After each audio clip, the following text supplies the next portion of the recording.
Yes, dears, welcome back to our channel. Yes മക്കളെ, അപ്പൊ ഇന്ന് ഞങ്ങൾ വന്നിട്ടുള്ളത് ഒരു 10,000 രൂപ നിങ്ങൾക്ക് അങ്ങ് തരാൻ വേണ്ടിയിട്ടാണ്. നിങ്ങൾ 6ാം ക്ലാസ് മുതൽ 10ാം ക്ലാസ് വരെ പഠിക്കുന്ന ഒരു കുട്ടിയാണോ, നിങ്ങൾക്ക് 10,000 രൂപ നേടാനുള്ള ഒരു സുവർണ അവസരമാണ്. വളരെ സിമ്പിൾ ആയിട്ട് അതെങ്ങനെയാന്ന് നമുക്ക് നോക്കിയാലോ. സോ ഈ ഒരു ഐഡിയ നിങ്ങൾക്ക് കിട്ടണമെന്നുണ്ടെങ്കിൽ ഈ ഒരു വീഡിയോ കംപ്ലീറ്റ്ലി ഇരുന്ന് കാണുക. അതുപോലെ തന്നെ മാക്സിമം നിങ്ങളുടെ 6ാം ക്ലാസ് മുതൽ 10ാം ക്ലാസ് വരെ പഠിക്കുന്ന ഫ്രണ്ട്സിന് മാക്സിമം ഷെയർ ചെയ്യുക. ഈ ചാനൽ സബ്സ്ക്രൈബ് ചെയ്യാൻ മറക്കണ്ട, കാരണം ഇതുപോലത്തെ അപ്ഡേറ്റ്സ് നമ്മുടെ ചാനലിൽ വരുന്നതായിരിക്കും. സോ വീട്ടി ഇന്ന് എന്താ നമ്മൾ ഡിസ്കസ് ചെയ്യുന്നത്? സോ ഇൻസ്പയർ മാനക് അവാർഡ് എന്താണ് എന്നുള്ളതും എങ്ങനെയാണ് ഇതിന്റെ പ്രോസസ്സിംഗ്, എന്തൊക്കെ കാര്യങ്ങളാണ് നമ്മൾ ചെയ്യേണ്ടത് എന്നുള്ള കാര്യങ്ങളാണ് നമ്മൾ ഡിസ്കസ് ചെയ്യാൻ പോകുന്നത്. സോ ബേസിക്കലി നമ്മൾ ഫസ്റ്റ് നോക്കുകയാണെങ്കിൽ ഈ ഒരു പ്രോഗ്രാം നടത്തുന്നത് കുട്ടികളിലുള്ള ഇന്നോവേഷൻസ്, തിങ്കിങ്സ്, ഐഡിയാസ് ഒക്കെ പുറത്തേക്ക് കൊണ്ടുവരാൻ വേണ്ടിയിട്ട് സെൻട്രൽ ഗവൺമെന്റ് നടത്തുന്ന ഒരു പ്രോഗ്രാമാണ്. ഇത് ഉദ്ഘാടനം ചെയ്തിട്ടുണ്ടായിരുന്നത് നമ്മുടെ ഹോണറബിൾ പ്രൈം മിനിസ്റ്റർ ആണ്. അതുപോലെ തന്നെ 1 മില്യൺ ഐഡിയാസ് കുട്ടികളിൽ നിന്നും കളക്ട് ചെയ്യുക എന്നുള്ളതുമാണ് ഇതിന്റെ ഉദ്ദേശം. അവിടെയാണ് പ്രധാനപ്പെട്ട ഒരു കാര്യം വരുന്നത്. കാരണം കുട്ടികളുടെ ഉള്ളിലുള്ള ആ ഒരു കഴിവിനെയാണ് അവർ പ്രൊമോട്ട് ചെയ്യുന്നത്. സോ വീട്ടിൽ ആർക്കൊക്കെ പങ്കെടുക്കാം ഇതിൽ? യെസ്, നമുക്ക് 10 വയസ്സ് മുതൽ 15 വയസ്സ് വരെയുള്ള പ്രായത്തിലുള്ള കുട്ടികൾക്കാണ് അവിടെ. അതായത് 6ാം ക്ലാസ് മുതൽ 10ാം ക്ലാസ് വരെ പഠിക്കുന്ന വിദ്യാർത്ഥികൾക്കാണ് ഇതിനുള്ള അവസരം വരുന്നത് എന്നാണ് പറയുന്നത്. അതുപോലെ തന്നെ എല്ലാ സ്കൂളിലെ കുട്ടികൾക്കും, ഗവൺമെന്റ് സ്കൂൾ ആയിക്കോട്ടെ, പ്രൈവറ്റ് സ്കൂൾ ആയിക്കോട്ടെ, എയ്ഡഡ് സ്കൂൾ, അൺഎയ്ഡഡ് സ്കൂൾ, അങ്ങനെ ഒന്നുമില്ല, എല്ലാ സ്കൂളിലെ കുട്ടികൾക്കും പങ്കെടുക്കാൻ സാധിക്കും എന്നാണ് പറയുന്നത്.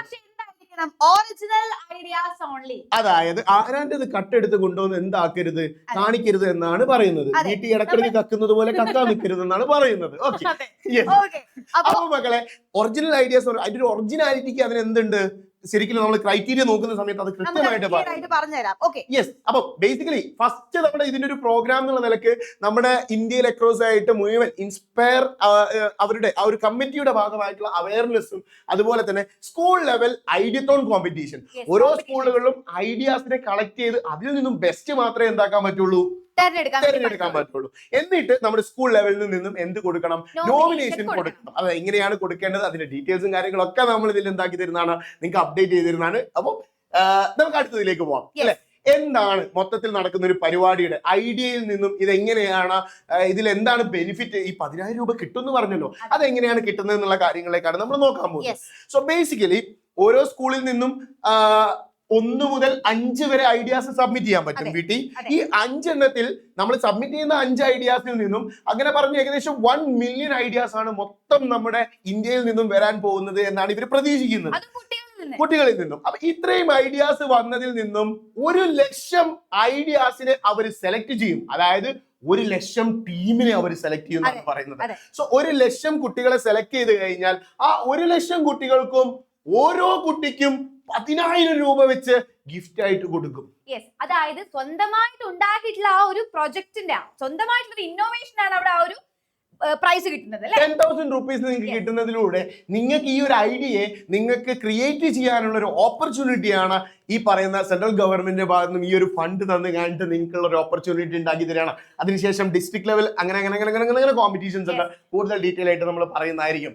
Yes, moving to the next. Yes, അടുത്തത് ഈ സെലക്ഷൻ, ഓരോ പോയിന്റും നമ്മൾ പറഞ്ഞല്ലോ 10,000 രൂപ കിട്ടുമെന്ന്. ഇത് കിട്ടാൻ വേണ്ടിയിട്ട് അവർ നോക്കുന്ന സെലക്ഷൻ ക്രൈറ്റീരിയാസ് ആണ് ഇവിടെ നമ്മൾ മേജർ ആയിട്ട് കൊടുത്തിട്ടുള്ളത്. The first one is idea original ആണോ അല്ലെങ്കിൽ ആരാൻ്റെത് കട്ടതാണോ എന്നുള്ളത് അവർ കൃത്യമായിട്ട് അനലൈസ് ചെയ്യും. ശരിക്കും അവർക്ക് നോക്കി കഴിഞ്ഞാൽ തന്നെ മനസ്സിലാവും ഇത് ഒറിജിനൽ ഐഡിയാസ് ആണോ അല്ലെങ്കിൽ ഇതിൽ ഉടായിപ്പുണ്ടോ എന്നുള്ളത് നോക്കിയാൽ. ഇപ്പോ പ്രധാനമായിട്ടും AI ടൂളുകൾ അധികമായിട്ട് ഉപയോഗിക്കുന്നത് കൊണ്ട് തന്നെ സ്വന്തമായിട്ടുള്ള ഇന്നോവേഷൻസിന് മാത്രമാണ് ഇവിടെ പ്രാധാന്യമുള്ളത്. സോ ആ ഒരു സംഭവം അവർ കൃത്യമായിട്ട് ശ്രദ്ധിക്കുന്നതായിരിക്കും. Next, real world application. ഇപ്പോഴത്തെ കാലഘട്ടത്തിൽ അല്ലെങ്കിൽ ഈ പറയുന്ന ലോകത്ത് ഇതൊക്കെ നടക്കുമോ? അല്ലാണ്ട് ഇപ്പം നമ്മൾ എന്റെ ഒരു ഐഡിയ ഉണ്ട്, ഞാൻ പണ്ട് ചെറുപ്പത്തിലുള്ള ഐഡിയ കേട്ടോ വീട്ടിൽ ഞാൻ പറഞ്ഞുതരാം. ഞാൻ ഇങ്ങനെ കാണിക്കുമ്പോൾ ഇവിടുന്ന് വല വരണം, സ്പൈഡർമാൻ. പിന്നെ ഇങ്ങനെ കറക്കി കണ്ട് ഇങ്ങനെ ഒരു അടി അടിക്കുമ്പോൾ ഞാൻ എന്തോ ഒരു മെഷീനായി മാറുന്ന ഒരു സംഭവം ഉണ്ട്, അവെഞ്ചേഴ്സ് ആണെന്ന് തോന്നുന്നു. ഇതുപോലത്തെ ഐഡിയാസ് അല്ല വേണ്ടത്. നമ്മുടെ റിയൽ വേൾഡ് സിറ്റുവേഷൻസുമായിട്ട് ഇതിന് എത്രത്തോളം യോജിച്ചു പോകാൻ പറ്റും എന്നുള്ള ഇമാജിനറി ലോകത്തേക്ക് നമ്മൾ പോവരുത് എന്നുള്ള കാര്യമാണ് നമ്മൾ ശ്രദ്ധിക്കേണ്ടത്. റിയൽ വേൾഡിൽ ഉണ്ടാവുന്ന ഒരു പ്രശ്നം നമ്മൾ റെലവന്റ് ആയിട്ടുള്ള ഒരു പ്രശ്നത്തിനെ സോൾവ് ചെയ്യാനുള്ള ഒരു ടൂൾ ഒക്കെ ആകാം നിങ്ങൾക്ക്. യെസ് മക്കളെ, അതുപോലെ തന്നെ നിങ്ങൾക്ക് എങ്ങനെ ഐഡിയാസ് കൊടുക്കണം എന്നുള്ള വീഡിയോസും കാര്യങ്ങളൊക്കെ നമ്മൾ ഈ ചാനലിൽ ചെയ്യുന്നതായിരിക്കും കേട്ടോ. സോ നിങ്ങൾക്കുള്ള ഐഡിയാസ്, കുറെ ഐഡിയാസ് നമ്മുടെ ഓൾറെഡി ഇൻസ്പയർ മാനക്കിൽ സെലക്ടഡ് ആയിട്ടുള്ള ഐഡിയാസിനൊക്കെ വെച്ചുള്ള വീഡിയോസും കാര്യങ്ങളും നമ്മൾ ചെയ്യുന്നതായിരിക്കും. ഇപ്പോൾ തൽക്കാലം നമ്മൾ അടുത്തൊരു ക്രൈറ്റീരിയയിലേക്ക് പോവാണ്, എൻവിറോൺമെന്റ് ആൻഡ് യൂസർ ഫ്രണ്ട്ലി. ഇത് ഉപയോഗിക്കാൻ എത്രത്തോളം നമുക്ക് ഈസിയാണ് എന്നുള്ളതും കൂടിയും ഇവിടെ എന്താക്കുന്നുണ്ട്, ഒരു പോയിന്റ് ആയിട്ട് എടുക്കുന്നുണ്ട്. And last one is comparative advantage. അതായത് അറ്റ് പ്രസന്റ് ഉള്ള സാധനങ്ങൾ ഉണ്ടാവും, ബെറ്റർ ആയിരിക്കണം. അതായത് ഈ ഒരു സൊല്യൂഷൻ നമുക്കിപ്പം സോൾവ് ചെയ്യാൻ പറ്റുന്ന ഒരു സൊല്യൂഷൻസിനേക്കാൾ അടിപൊളിയായിട്ടുള്ള ബെറ്റർ ആയിട്ടുള്ള ഒരു സാധനമായിരിക്കണം എന്നാണ് പറയുന്നത്. നിലവിൽ ഉള്ളതിനേക്കാൾ അപ്ഡേറ്റ് ആയിരിക്കണം. Yes yes yes. അപ്പൊ നമ്മൾ വീണ്ടും പറയാണ്, 1,000,000 ഐഡിയാസ് ആണ് നമ്മൾ ടാർഗറ്റ് ചെയ്യുന്നത്. അതിൽ ഓരോ കുട്ടിക്കും, അതിൽ 1,00,000 കുട്ടികൾക്ക്, 1,000,000 നിന്നും 1,00,000 കുട്ടികൾക്ക് 10,000 രൂപ വെച്ച് ഗിഫ്റ്റ് കൊടുക്കും. അതിൽ നിന്നും 60 കുട്ടികൾക്ക് നാഷണൽ ലെവൽ അവാർഡ്സും നമ്മൾ എന്താക്കുന്നതാണ്, പ്രൊവൈഡ് ചെയ്യും. നമ്മളല്ല, ഇൻസ്പയർ മാനക് സെൻട്രൽ ഗവൺമെന്റ് പ്രൊവൈഡ് ചെയ്യുന്നതാണ് എന്നാണ് പറയുന്നത്. നെക്സ്റ്റ്, ഈ ഒരു പ്രോഗ്രാമിന്റെ ഫുൾ ജേർണിയാണ് ഇവിടെ കൊടുത്തത്. ഞാൻ നേരത്തെ പറഞ്ഞതുപോലെ ഇന്റേണൽ സ്കൂൾ കോമ്പറ്റീഷൻസ് ഉണ്ടാവും. അതിൽ നിന്ന് സെലക്ട് ചെയ്യുന്ന 5 കുട്ടികൾക്ക് വരെ ഡിസ്ട്രിക്ട് ലെവലിലേക്ക് അപ്ലൈ ചെയ്യാം.